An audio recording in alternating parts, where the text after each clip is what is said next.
Count of three. 1, 2, 3. And made no distinction between us and them, purifying their hearts by faith. Amen. Let's be seated po, no? Hallelujah. Amen po. Sa umagang ito, this gospel, patutunan po natin, no? Na how the very word of the Lord, no? How our faith give us unity in Christ. Faith purifies the heart. God's sovereignty and grace, and call to action.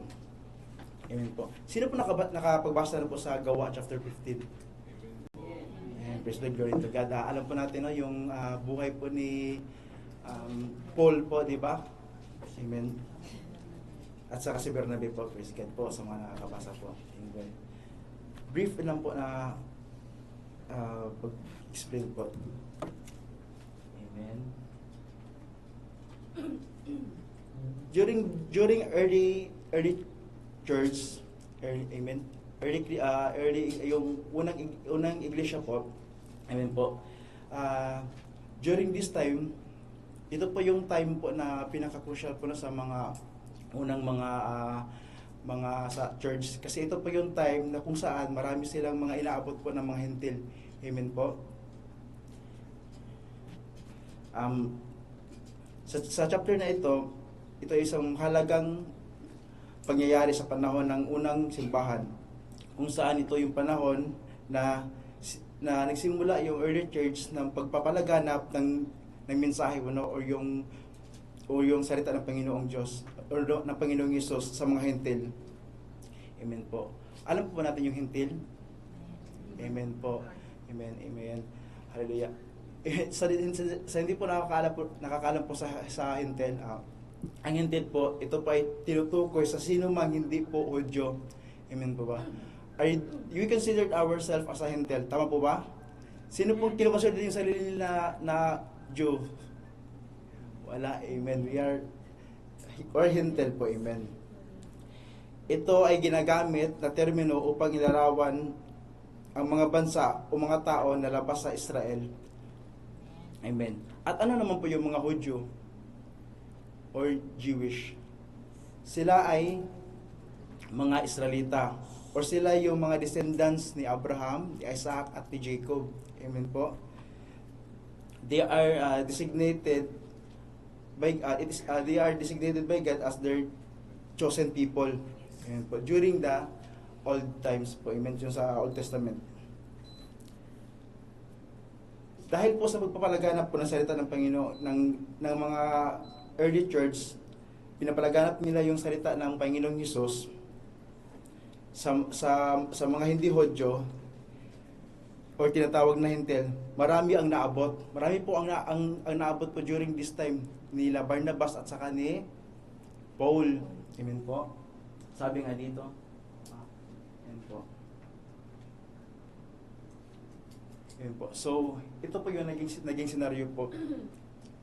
So, since marami na pong naabot po ng mga hentil or mga Jewish, mga hentil po or hindi mga Jewish, meron po nagkaroon po ng conflict patungkol po sa pagsunod sa law and costume ng mga Israelita, ng mga Israelita, amen po.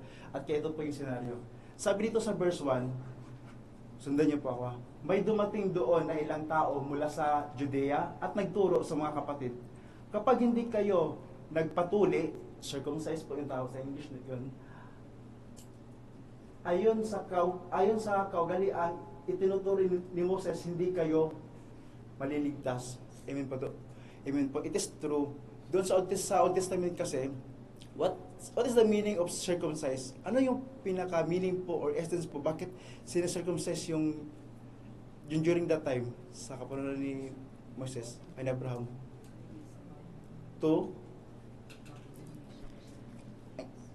Amen po. It is a covenant po, tama po sabi. It is saying that God, that I belong to God. Amen po ba? Amen po. Ito din po ay indication po as a purity po. Amen, tama po ba? It is an indication that to show God that you are pure. Amen, na pag-aari ka ng Diyos. That's why kailangan talaga bilang isang Jewish, kailangan talaga nila magpa-circumcise. Amen.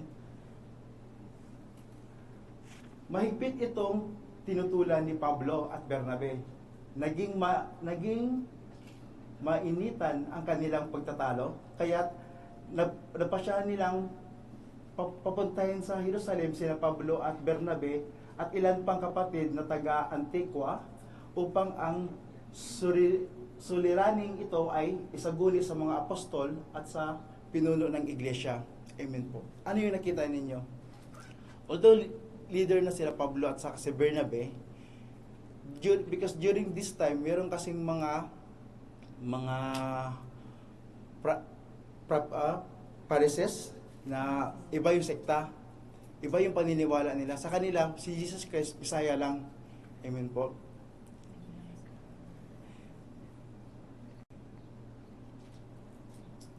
Sabi dito, isinugo nga sila ng iglesia, pagkadaan nila ng Phoenicia at Samaria, ibinalita nila roon na marami ng mga hentil ang nahikayat sa pananampalataya. Ito na may labis na ikinagagalak ng mga kapatid. Pagdating nila sa Jerusalem, malugod silang tinanggap ng mga apostol, ng mga pinuno, at ng buong iglesia. Isinalaysay nila ang lahat ng ginawa ng Diyos sa pamamagitan nila. Amen. Ngunit tumayo naman ang ilang mananampalatayang kabilang sa pangkat ng mga Pariseo. Ito yung sinasabi ko po, na sa kanila sinasabi, kailangang tuloyin at utusang tumupad sa kautusan ni Moses na ang mga hentil na sumasampalataya. Amen po. So meron po mga mga pangkat po ng mga Pariseo na talagang ini-impose nila na kailangan talaga magpa-circumcise yung mga hentil para sila ay matanggap po or masave po. Amen po.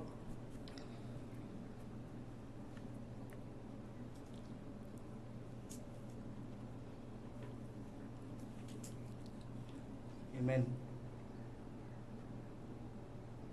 Ngayon, ito na po, nagkaroon na po ng pag-uusap doon po sa Jerusalem Council. Amen po. Dinulog nila or nag-consult sila Paul at saka si Bernabe doon sa mga kanina po, di ba, sa mga leaders at sa mga apostles. So during this time, nagkakaroon na po ng talakayin patungkol po doon sa issue na ito. Amen po. Now the apostle and the elders came together to consider this matter. And when there had been much dispute, karon po ng alitan, Peter rose up and said to them, Men and brethren, you know that a good while ago God chose among us that my mouth the Gentiles should hear the word of the gospel and believe. So God who knows the heart acknowledged them by giving them the Holy Spirit just as He did to us. Amen po. Ito po yung, dyan po napapalog po yung pinakatete natin. So ano po yung nakikita nyo dyan? Bilang isang apostol, nag-stood up siya, tumayo siya, amen po ba? Pinakita niya na hindi po tama yung tinuturo ng mga Pariseo na kailangan pang gawin ito sapagkat para sa kanya, tayo po, ay sila po lahat po ay iisa na po, amen po. Gaya po na tinuro po ng Panginoong Hesus.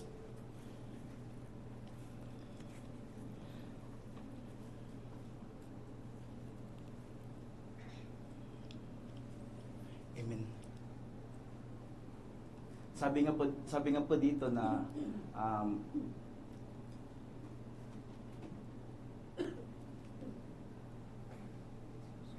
the God who knows the heart acknowledges them by giving them the Holy Spirit. Amen. Alam niyo po, kung paano po natanggap po ng mga Israelita yung Holy Spirit, ganoon din po sa New Testament. So once pag natanggap po nila natin yung Holy Spirit, iisa na po tayo. Wala na pong pinagkakaiba. Amen po. Diyan pinapakita diyan kung gaano talaga ka-importante na sa isang mananampalataya na alam mo yung stand niyo po. Amen po. Pinapakita diyan ni Peter na sabi niya, walang favoritism si Lord. Hindi lamang mga Israelite or mga Jewish yung makagain po no ng salvation ng Diyos Ama. Bagkus sa lahat po ng kumilala sa ating Panginoong Jesucristo. Amen. At sumasampalataya sa Kanya. Amen. Sabi dito, iisa ang pagtingin ng Diyos sa kanila at sa atin. Nilinis din niya ang kanilang puso sapagkat sila'y nananalig kay Jesucristo. Bakit ba marunong pa kayo sa Diyos? Bakit ninyo inaatang sa mga mananampalataya ang isang pasanin hindi na kaya dalhin ng ating mga ninuno o hindi rin natin kayang pasanin? Sumasampalataya tayo at naligtas sa pamagitan ng kagandahang loob ng Panginoong Hesus, gayon naman sila. Amen po. Ano po yung naunawaan nyo po dito? Talagang kinukuhan talaga ni Peter doon na lahat po, no, na kumilala sa ating Panginoong Hesus, na buong puso na tumanggap, buong puso nagpabago, sila po ay, amen po, sila po ay ligtas po. Amen. Sila po ay ligtas at sila po ay makakakamit sa promise ng Panginoong Diyos. Amen. Dapat hindi po sila sundin kung ano yung sinasabi ng mga Pariseyo na kailangan niyo pang ipacircumcise to prove na kayo ay maging maligtas. Amen po. Hindi na po yun kailangan, hindi na po dapat, because once inaccept natin si Lord Jesus Christ as our Savior and personal Lord, we are already saved. Amen po ba? Si Lord Jesus Christ po, sapat na po. Hindi na po kailangan yung dating utos. Yung dating utos, sa kapanahonan ni Moses po, yung sa Mosaic Law, amen po, hindi na po lahat yun applicable po sa bagong henerasyon. Because si Lord Jesus Christ, sapat na. Tapos na po ang pag-sacrifice po, ang handog si Lord Jesus Christ para po sa ikakaligtas po ng lahat. Tumahimik ang buong kapulungan at nakinig sila habang isinalaysay ni Bernabe at Pablo ang mga himalang ginawa ng Diyos sa mga hintil sa pamagitan nila. Pagkatapos si Santiago naman ay nagsalita, "Mga kapatid, makinig kayo sa akin." Katatapos pa lamang isinalaysay ni Simon ang unang pagkatawag ng Diyos sa mga hintil upang sila rin ay maging bayan niya. Ito ay sumang-ayon sa ipinahayag ng mga propeta tulad na nakasulat. Pagkatapos nito ay babalik ako. Ito po ay nakasulat po sa Acts chapter 15 verse.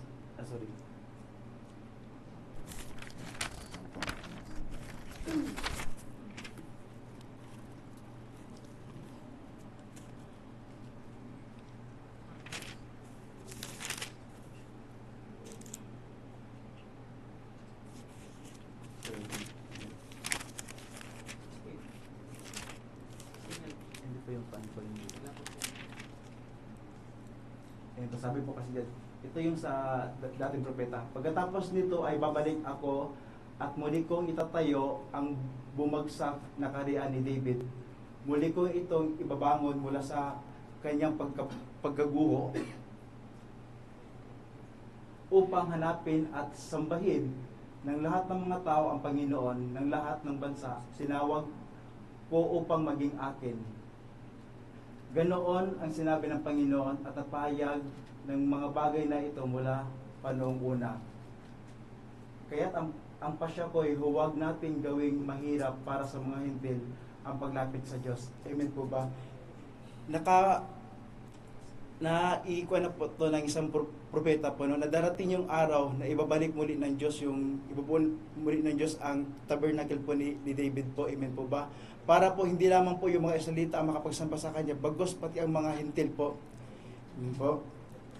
Tuloy din po, napakabuti po ng Panginoon kasi binibigyan niya ng mga chance po ang kahit hindi mga Israel, dahil po through our Lord Jesus Christ po nagkaroon po tayo ng access po, no, na manumbalik sa ating Panginoong Diyos. Kasi during the old times, akala ng mga Israelita sila lang talaga yung maligtas, amen po ba? Kasi nakita din naman natin na during that times na talaga sila talaga yung pinili ni Lord, di ba? During sa exile, nakita natin kung paano talaga kumilos si Lord God sa kanilang buhay. God shows His miracles, wonders, to prove them that He is a living God. Amen po ba?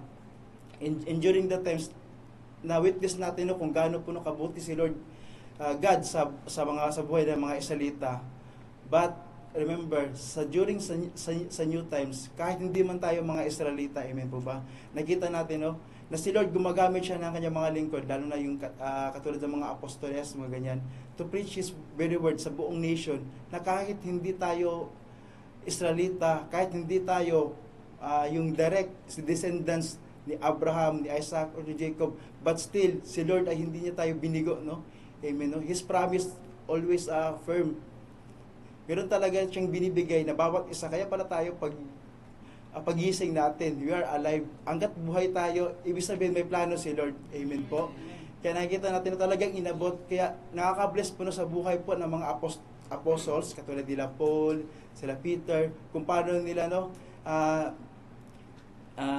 binuhay, kung paano nila ginanap yung kanilang buhay, or yung paano nila ginawa yung purpose sa kanilang buhay, para to preach the very word of the Lord, na para abutin yung mga hintil. Katulad natin, we are a product sa kanilang pag-i-evangelize sa mga hintil. Amen po. Because we are hintil talaga. Hindi tayo kalipit ng mga Israelita. Amen.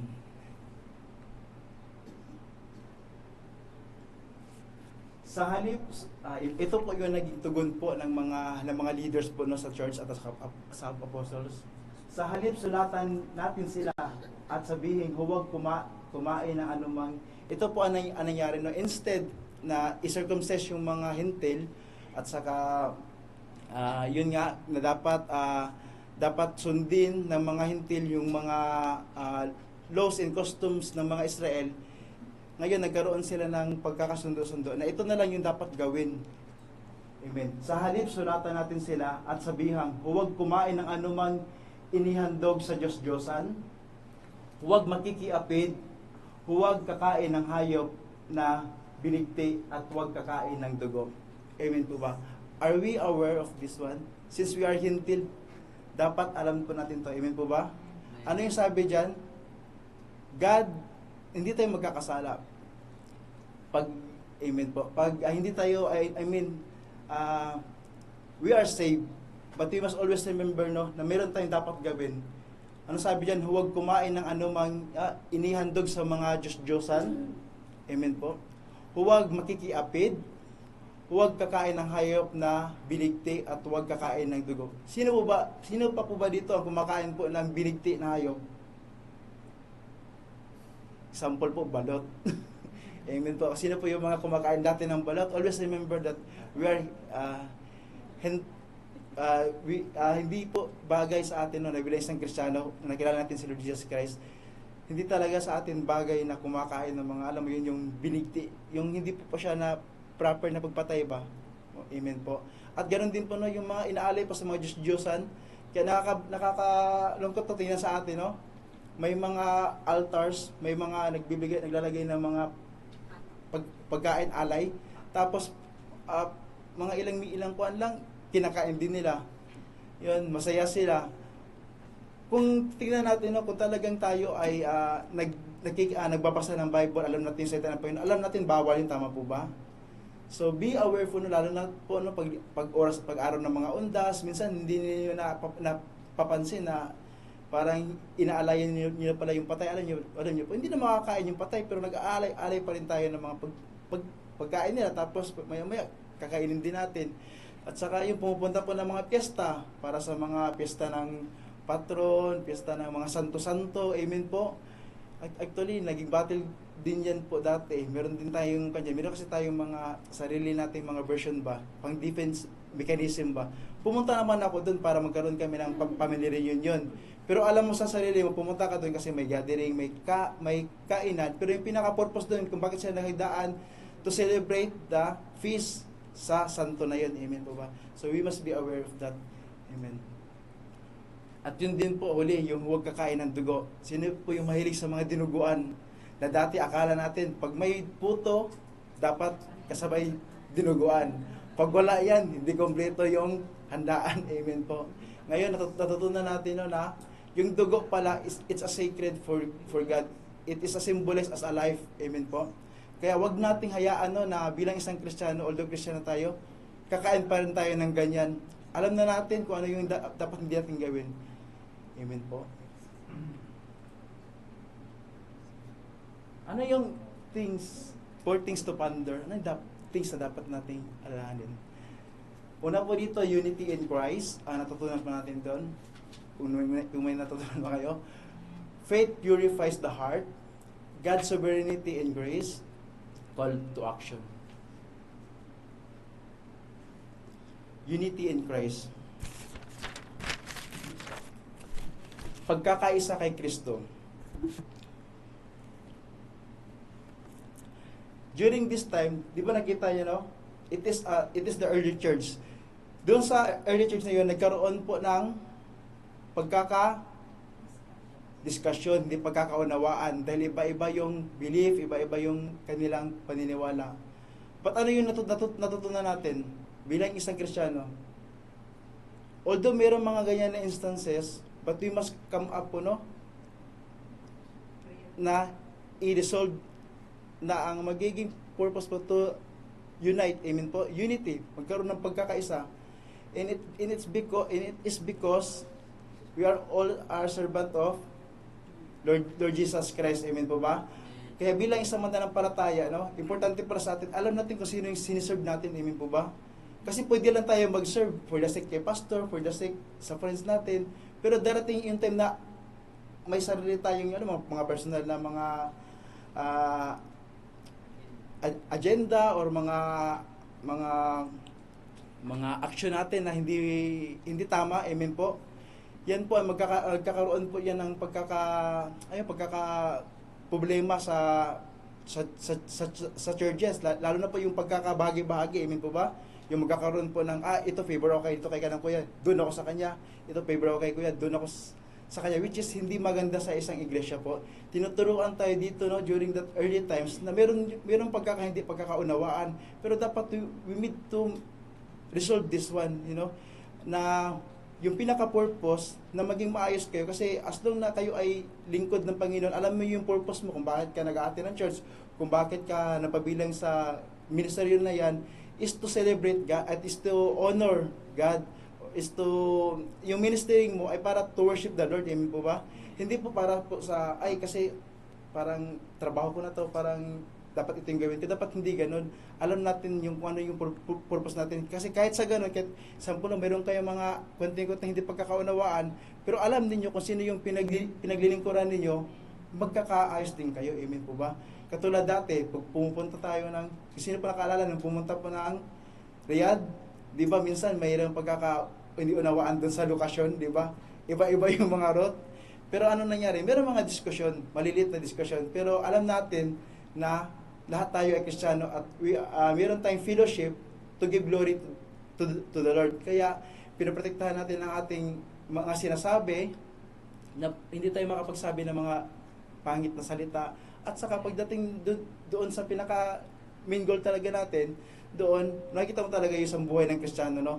Na hindi na kailangan ng argumento. Although doon sa pagbiyahe pa lang, merong mga, alam mo yun, na-stir up yung mga emotion, pero pagdating sa event, andun yung fellowshipping po, no? To give glory to the Lord. Amen po. Yan po yung pinaka-meaning po ng unity in Christ. Amen po. Sabi nga dito, doon nga sa New Testament, ang sinong simbahan ay naharap sa hamon ng pagkakaisa at magkakaibang grupo. Ibinigay diin ang deklarasyon ni Pedro, ang Diyos ay hindi nagpapakita ng favoritism. Amen po. During dun sa New Times, pinapakita talaga ni Peter doon na walang favoritism. Kailangan na yung argumento na ito, hindi lamang ang Israelita yung or yung mga Jewish yung maliligtas. Hindi sila lang yung favor ni Lord. Bagkus lahat, pati yung mga hintil. Amen po. At sabi nga po sa Ephesians chapter 2 verse 14,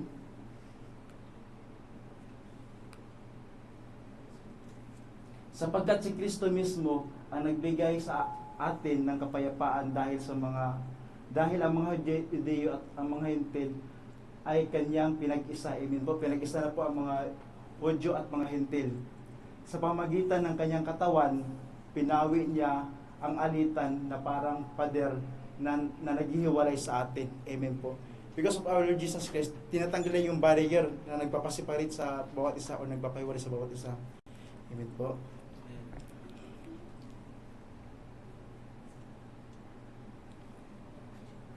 Amen po. Sabi po din po sa salita po ng Panginoon na nakasulat po sa 1 Corinthians chapter 14 verse 33, sapagkat ang Diyos ay di nalulugod sa kaguluhan dahil siya ang Diyos ng kaayusan at kapayapaan. Amen po. Kaya ngayon, lagi natin isipin na iwasan po natin yun na magkaka-create po ng kaguluhan po, no? Because it is not the work of the Lord. Amen po ba?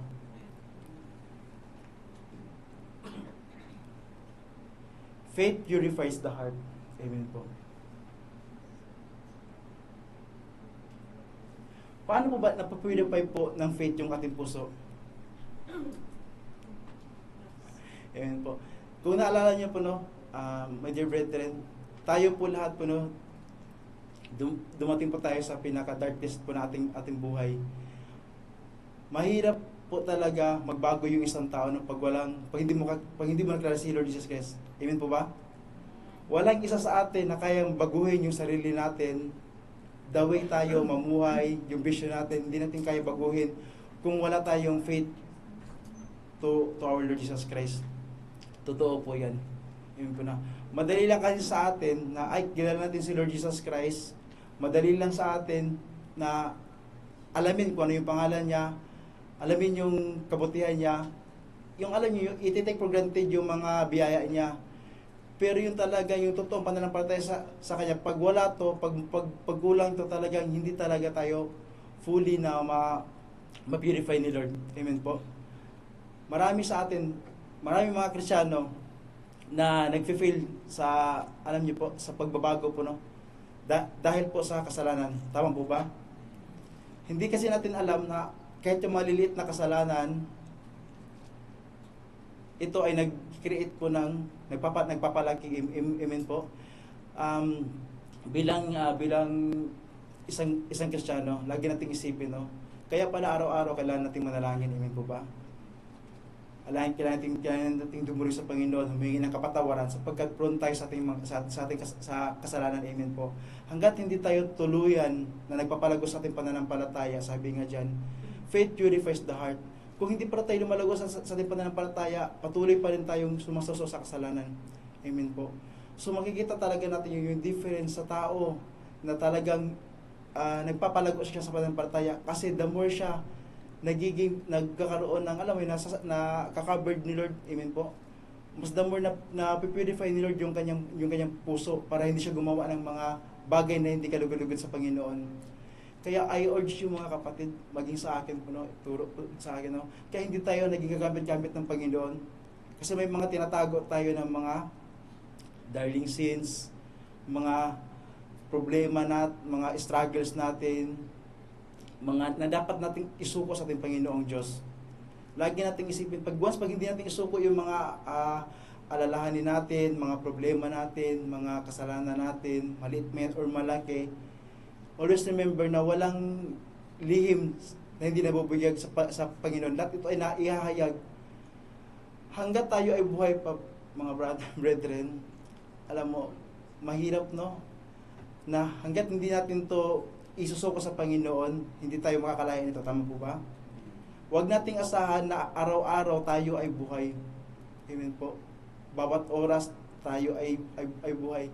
Naalala ko, no?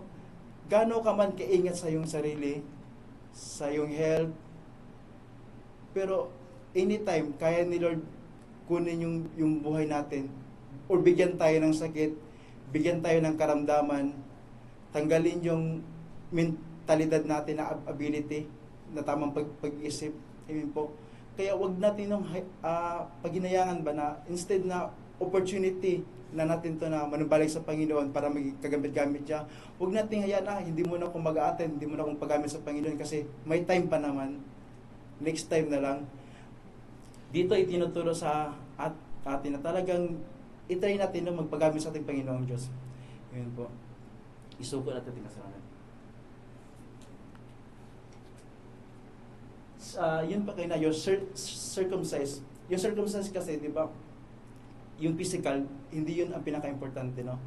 Ang circumcise talaga, dapat i-circumcise dito yung puso. Amen po. Dapat yun talaga yung i-circumcise. Kung paano po i-circumcise po yung mga kalalakihan, alam na po natin yun, no? It shows purity nga po para paglilinis, tanggalin yung mga balat na hindi bagay, which is, it symbolizes as a sin, tanggalin sa atin. Yan po, dapat, ganun po, no? Dapat i-circumcise natin yung ating puso. Paano natin yung gawin? Through our Lord Jesus Christ, through our faith. Kasi the more tayo nagpapaturo sa salita ng Panginoong Diyos, the more tayo na circumcise, the more tayo nilinis. Amen po. Circumcise, dictate or sanctify yourself to the Lord and remove the foreskin or sin of your heart. Men of Judah and inhabitants of Jerusalem, or else the wrath will go forth like fire, consuming all that gets in its way and burn, and there will be no one to quench it. Amen po. So mahirap po sa isang tao po na hindi talaga nagpapaturo, no? Kasi wala po tayong kaligtasan na makakamit po dyan.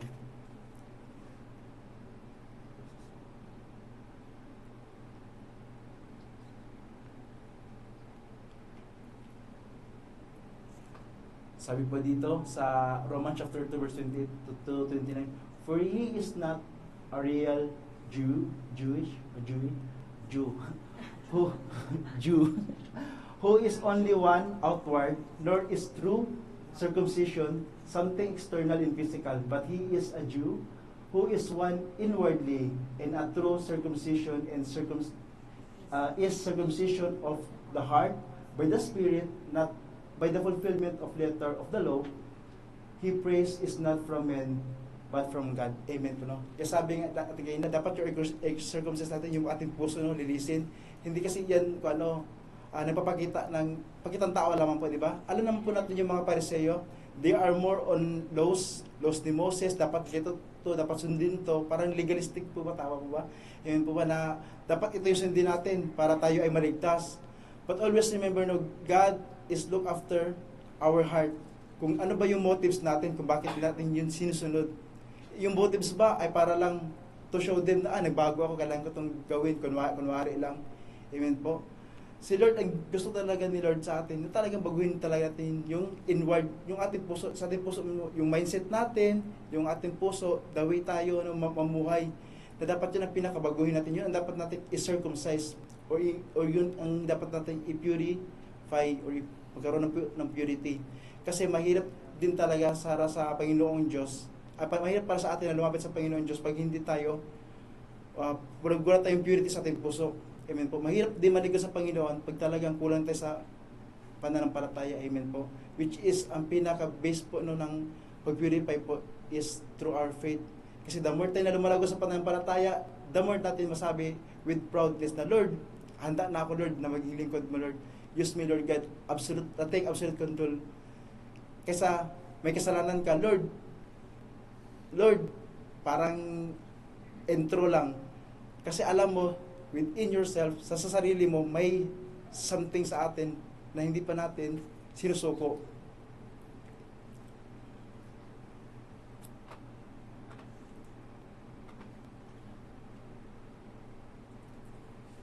God's sovereignty and grace. Amen.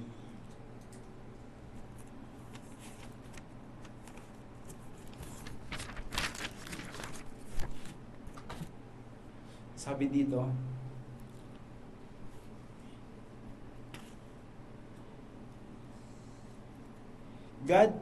initiative is to bring Gentiles to salvation. Amen po.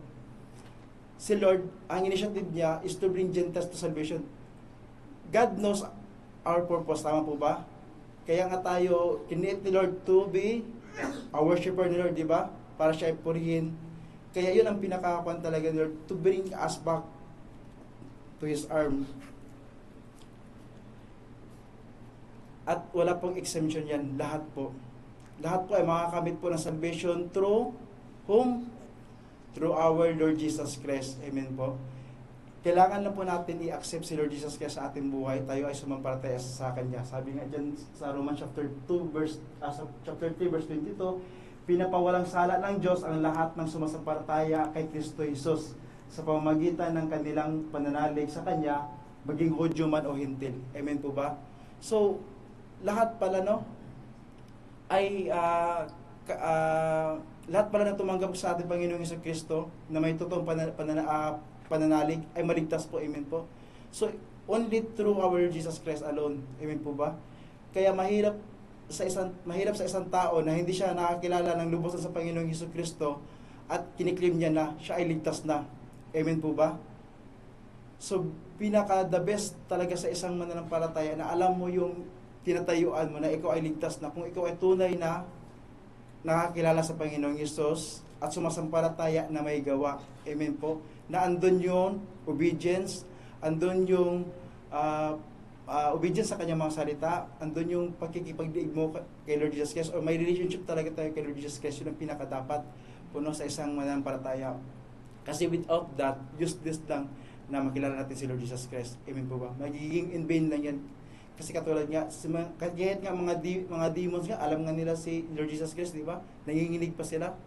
How much more tayo? Alam natin si Lord Jesus Christ, pero iba yung Kristiyano, di ba? Andun yung kagalakan natin, andun yung saya natin na everyday na may buhay tayo, alam natin si Lord ay may purpose sa ating buhay. Amen po?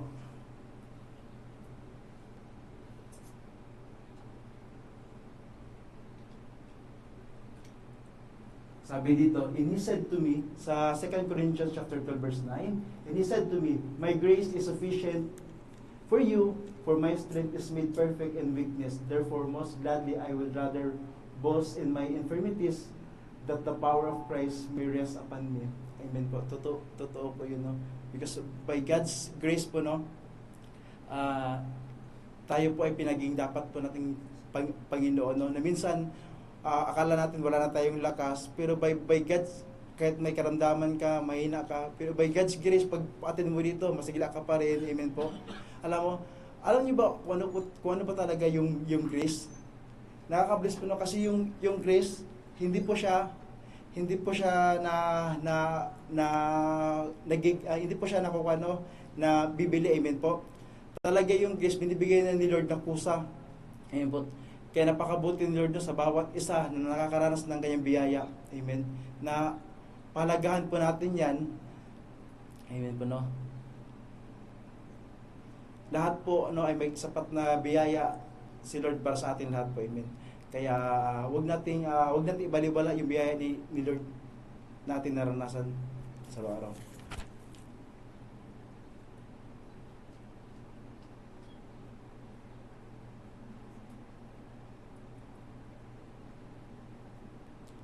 Call to action.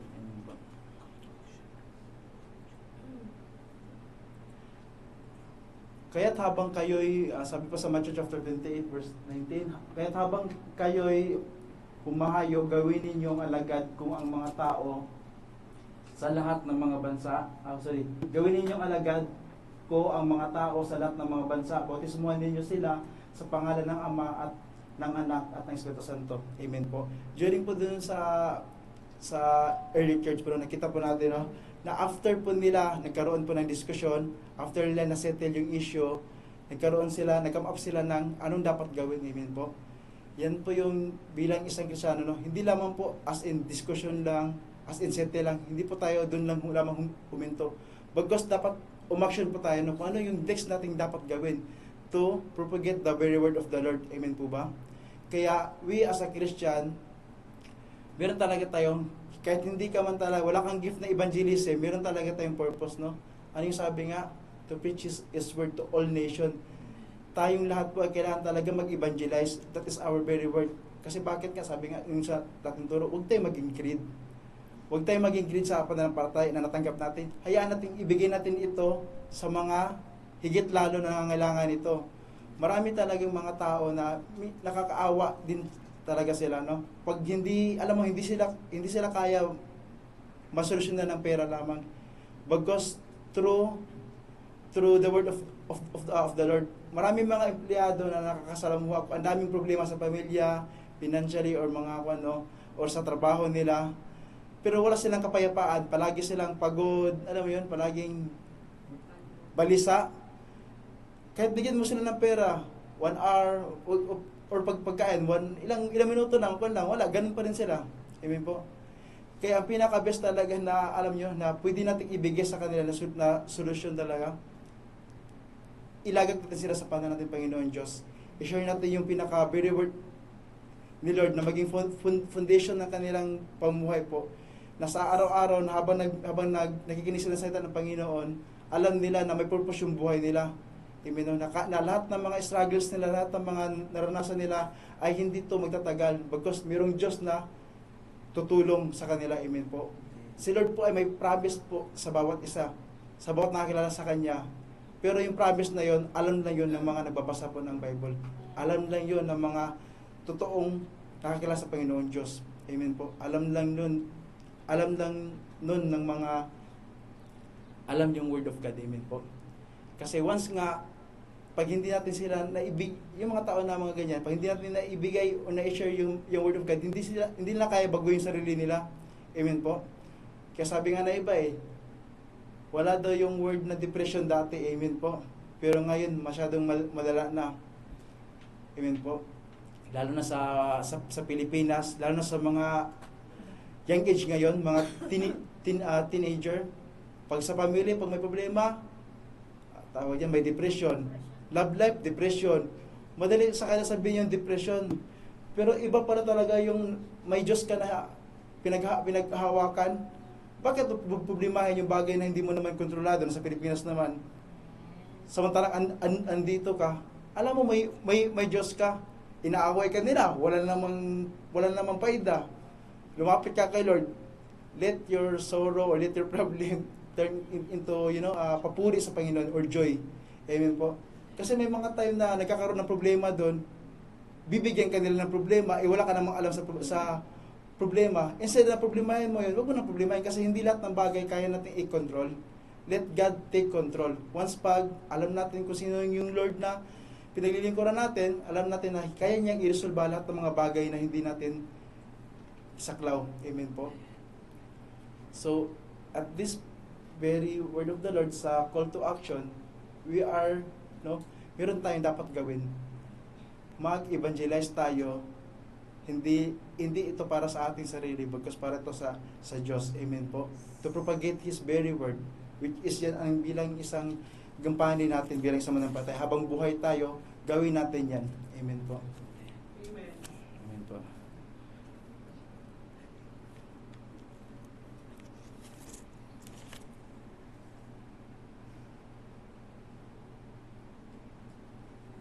Sabi nga dito, but you are a chosen generation, a royal priesthood, and a holy nation, His own special people, that you may proclaim the praise of Him who called you out of darkness into His marvelous light. Yan po yung conclusion po. Amen po. So tayo po, na nakilala sa ating Panginoon, we are chosen by God as a royal priesthood, na maging ambasador tayo, na salita ng Panginoon Diyos, na tayo ang magpahayag, umabot ng mga kaluluwa na ligaw. Kaya nakakabis din talaga yun ng pagsama-sama ng Pastor Arman.